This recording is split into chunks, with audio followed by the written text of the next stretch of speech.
Today he has a TV show playing to 400 million people. He's booked by Ronaldo and Jay-Z to do private shows, and the world is his stage. During his Seeing is Believing tour promotional visit to SA, we witnessed the real magic of this superstar, his way with people. So I've got some cards here. Yes. I'll give them a shuffle, like this. Just point to one, point to one. That one right there, look at it. Remember it, show everybody. Perfect. You've seen it as well, right? Yeah, perfect. What I'll do, I'm going to put it about halfway down.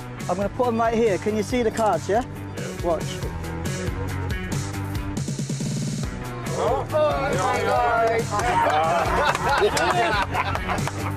The son of a hairdresser, he was born Stephen Frayne and grew up on a humble housing estate in England, being raised with a sense of wonder. Dyanamo, you were 7 years old when your grandfather introduced you to the world of magic. Do you remember the first illusion you ever learned? Oh, I'll never forget it, right? So this is not the first one I ever learned, it's the first one that my grandpa ever showed me, and it blew my mind, and it's the reason why I do magic today. He had a little green matchbox, and he opened it up and you could see there was loads of matches inside. He was shaking them around. There was about 20, I reckon, in there, and you could hear them rattling around. And he put the matchbox on my hand. He didn't do anything, he just snapped his fingers. And when I opened the box, all the matches had vanished. It was like impossible. It's like absolutely insane. I still, to this day, don't know how he did it, but that was the first time I'd ever had my mind blown by magic. I'm guessing your mother didn't name you Dyanamo. I was performing in New York in 2001. I was just Stephen the Magician then. I know, it doesn't quite have the same ring to it. And halfway through my performance, a guy stands up and he goes, "This kid's a Dynamo!" And the name kind of stuck. Like from then on, everyone at the conference I was performing at would call me the Dynamo Kid. As I got older, I lost the kid bit, but Dynamo's still alive. They say it takes years to become an overnight success.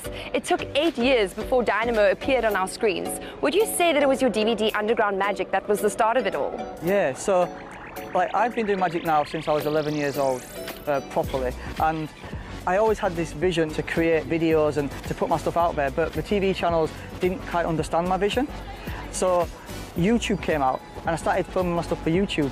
The local youth club I used to go and hang out at, they really helped me and introduced me to the Prince's Trust and Prince Charles's charity. He gave me a business startup loan so I could buy a really good camcorder and a laptop and start filming my things for real. And I made this DVD, Underground Magic, with the money from the Prince's Trust. It featured me doing magic backstage for like Coldplay and Snoop Dogg. And it was just me and my friends just hustling our way backstage, you know, we were really cheeky. And that got seen by the right people, which I think then over the years, it took still quite a long time after that to get in the right hands and land me Magician Impossible, the TV show. But it also built up like an underground cult following, which is why I think eventually the TV companies couldn't ignore me. What is it about magic that captivates everyone, including adults? When you watch magic, it reminds you of a time when you're young and you don't know how everything works. So when you see it, you're like, how's it possible? And you're like a child again. And I think it's that childlike state of mind that we all long for is what magic brings out. So, you know, that's why I think everyone kind of gets captivated by it. And that's probably why I love it, because I'm just a big kid. I've never really grown up. I get to do these magical things all the time and kind of keep that childlike sense of wonder. Which has been the most terrifying illusion to perform? And was there ever one where, during the performance, you experienced extreme doubt? There's definitely been a few shaky moments. When I levitated above the Shard, like I was like 16,000 feet above ground level. I was the highest thing in Europe for that moment that I was up there. And I've never been the biggest fan of heights, so I was definitely scared of that. But I think the adrenaline kind of took over, and you know, I look back now and it was one of the greatest things I've ever done. Well, perhaps there's another height you can conquer. Would you like to join me up Table Mountain? The view from the top makes it absolutely worth it. We've got to go up Table Mountain, right? We're in Cape Town. Exactly. Why not? The weather's beautiful. You look good, I look all right, so we're good, let's go. Dynamo's magic is created in the world of everyday people. He never pre-publicizes his grand illusions and often uses famous but easily accessible public spaces to perform them. It's allowed him to capture the imagination of young people, and in the age of social media, his 8 million fans and over 1 billion views online make him the world's most followed magician. So welcome to Table Mountain. What do you think? This is amazing. Come on, look at that. Like, what a view. What do you like most about our country? You know what, I have to say the people. I know it sounds a bit cliched, but I went to some of the scarier areas and some of the really nice areas, and everyone I met, no matter where they were from, were so welcoming. But it just makes me love the people here more than anything. What has been your personal highlight of your career? Creating this live show, Seeing is Believing. When I was younger, I never imagined I'd be doing magic on stage. It always petrified me, the thought of walking out in front of thousands of people.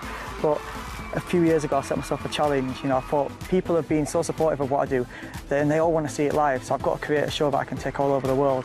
And I put this show together, and whilst making it, I realised that it's not necessarily about me being on stage on my own, it's about me being amongst the people whilst I'm doing the magic. So when I walk out on stage now, I don't feel scared anymore. I feel like I'm walking out with the audience, and we're creating an experience together. And it's something I'm so proud of. And I picked some of the best magic from the TV shows that I've done over the years and crammed it into the show, as well as adding loads of new ideas. So I think it's really going to take people by surprise. Showing him a little of our own natural magic, Jade suggested Table Mountain as the setting for his next grand illusion. A card trick was a good start. So now really focus on the card. Okay. You got the card in mind?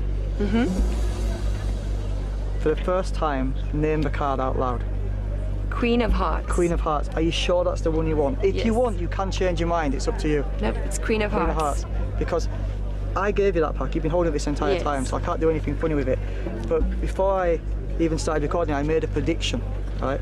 I actually took one card and I turned it over. Yeah. If you guys can see this.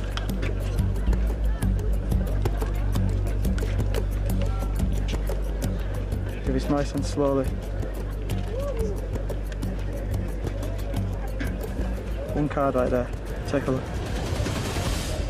Queen of Hearts. You give me goosebumps. That's incredible. Seen as a master of his art, he believes that people need magic to bring hope and wonder back into their daily lives. It could have no greater purpose.